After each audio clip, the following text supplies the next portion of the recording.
Green River serial killer. The name Green River serial killer might be new for you, but once this name was the second name of terror for Americans. Taking the lives of girls was his obsession. His lust was so intense that he used to sleep next to the bodies of the girls. He was so brutal that he even forgot how many victims he had claimed. So, who exactly was this Green River serial killer? Why was he given the name Green River serial killer? How did he manage to escape the grip of the police for years? How was he finally caught? And why did he become a serial killer in the first place?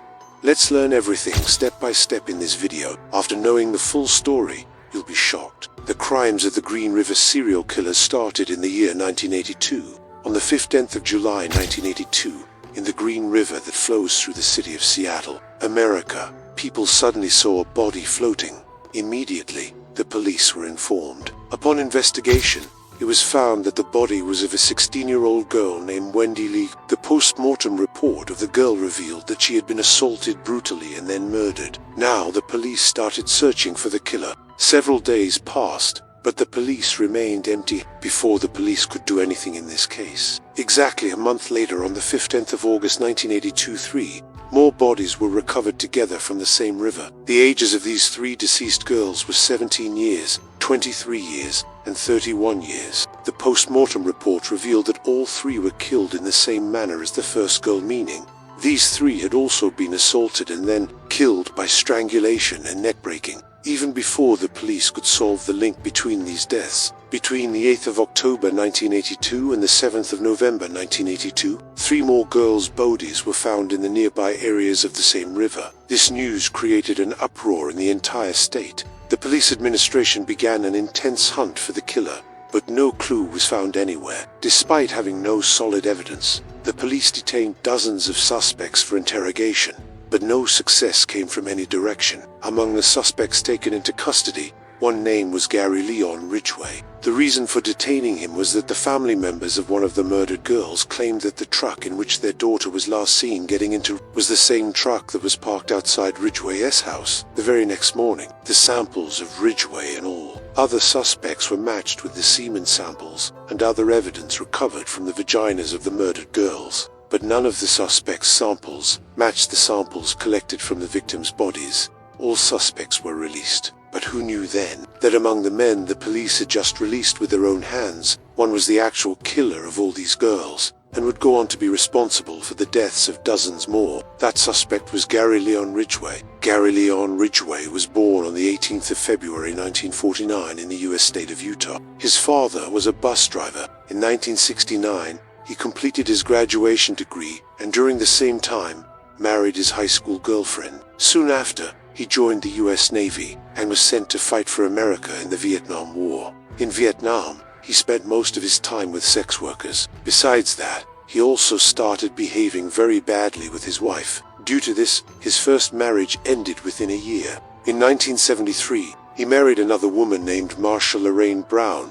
This marriage continued with ups and downs, but it too ended in 1981. The biggest reason for this divorce was that Ridgway still frequently visited sex workers whenever he had time, and also treated his wife very cruelly. In 1981, Ridgway's second marriage also ended, and it was after this, in 1982, that he stepped into the world of crime. As we mentioned at the beginning of the video, he began killing girls one after another. His first murder was on the 15th of July 1982 of a 16-year-old girl. He committed the first murder on July 15, 1982, of a 16-year-old girl. After that, many more bodies were recovered from the same river, but the police failed to reach Ridgway. However, in 1982 itself, the police did detain Ridgway as a suspect, but no charges could be proven against him at that time, because back then, DNA profiling technology was not as advanced as it is today. Due to this, the samples collected from the victims' bodies could not be matched with Ridgway's DNA sample, and so he was released. Until now, there was one common thing among all the discovered bodies. Most of the victims were women and girls. Some of them were girls who had run away from home after fighting with their parents or had been thrown out by their families. Since sex workers were already mysteriously being killed regularly, the police started keeping an eye on sex workers and their clients. During this surveillance, one day the police saw violently with a sex worker and trying to harm her physically. Seeing this behavior, The police immediately arrested him. He was interrogated in custody. Even the murdered girls were considered during his polygraph test, but Ridgway successfully managed to deceive the polygraph tests as well, and the police were forced to let him go. After escaping police custody, Ridgway continued killing girls just like before. Most of the time, after killing them, he would throw their bodies in the Green River or nearby areas. The police only kept finding bodies, but there was no trace of the killer. So, the media started calling this unknown murderer the Green River serial killer. The reason behind this name was that the bodies of 5 girls were found in the Green River itself, and most of the other bodies were found around that river. In the next few years, the number of murdered girls crossed more than a dozen, but the police still had no clue about the killer's identity. On the other side, the killer Ridgway, after retiring from the US Navy, was working as a painter in a truck factory. He was so cunning that he worked in the factory during the day, and as evening fell, he would go out hunting for girls. According to later revelations, between 1982 and 1990, Ridgway murdered more than 15 girls, but still, the police could not catch him. While continuing his crimes in the shadows, in 1985, he began dating a woman named Judith Moore and later married her in 1988. Even after marrying her, he continued his pattern of visiting sex workers and murdering them. When the discovery of bodies refused to stop, the government formed a special task force called the Green River Task Force to catch this one serial killer. This task force also gave its all, but still failed to find any clue. When there was no sign of success, the suspect list was created once again. All suspects were summoned to cooperate with the investigation. Among them was again Gary Ridgway. After initial questioning, on April 7, 1987, the police collected hair and saliva samples from Ridgway. However, even at that time, these samples didn't give police any meaningful results, and Ridgway continued to roam freely and kill at will. Amidst all this, the years passed, and it became 2001. By now, Ridgway had murdered more than 50 women. On the other side, the samples collected on April 7, 1987, were once again subjected to DNA profiling using the latest technology. By 2001, DNA technology had advanced significantly compared to the 1980s. When the 1987 samples were retested around 2001, the police got a major breakthrough. Ridgway's DNA matched the semen samples recovered from the Virginia Sof, 3 girls murdered in 1982. Not only that, the first murdered girl in 1982 had a piece of cloth tied around her neck, which had a special kind of paint on it. After matching Ridgway's DNA, that paint was compared with the paint used in the factory where he worked. That paint matched too. Now the police had solid evidence against Ridgway. It was now clear that all the murdered girls had been killed by Ridgway. After this, the police went to the local court and issued an arrest warrant against Ridgway.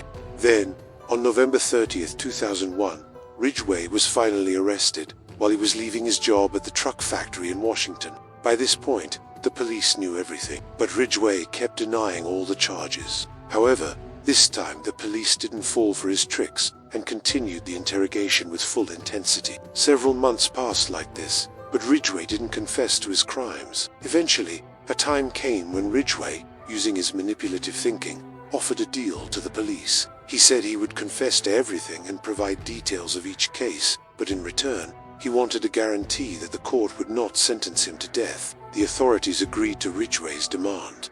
What followed next was shocking. Ridgway admitted that his first murder was in 1982, and after that, he continued killing many women and would dispose of the bodies in the Green River.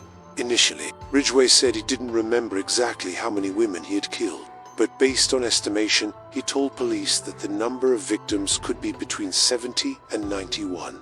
Later, various media reports claimed that the number of victims could be between 100 and 150. In this interrogation, Ridgway made another horrifying revelation. He said that he killed most girls after having sex with them, but in many cases, he had sex with the bodies after killing them. Not only that, if he didn't find a new girl for several days, he would go back to the forest, to the same girl's dead body, and have sex with it again. Even earlier, post-mortem reports had suggested that some bodies had been violated after death. After Ridgway's confessions, the police were able to confirm 48 victims. They contacted the families of those victims and initiated legal proceedings. After the revelations, Ridgway was officially charged with 48 murders. During the investigation, Even the 49th confirmed victim was discovered in 2001. Finally, after full courtroom proceedings, Ridgway was sentenced to 48 life sentences for 48 murders. It might sound strange, but the American court sentenced Ridgway to a total of 480 years in prison. This included an additional 10 years for tampering with evidence. Not only that, the court also mentioned in its verdict that as long as Ridgway is alive, he must spend every day behind bars. He won't be granted even a single hour of parole, which means he will never be allowed to leave prison for the rest of his life. You might be thinking, why wasn't someone who committed such horrifying crimes given the death penalty? But if you remember, we mentioned earlier in the video that Ridgway agreed to confess all his crimes only under one condition, that he would not receive the death penalty. Only then did he cooperate with the police investigation. Because of that deal, he wasn't sentenced to death. But even though Ridgway was spared the death penalty, his life sentence is worse than death. The type of life imprisonment he has received is often described as more cruel than execution. Speaking of Ridgway's current condition,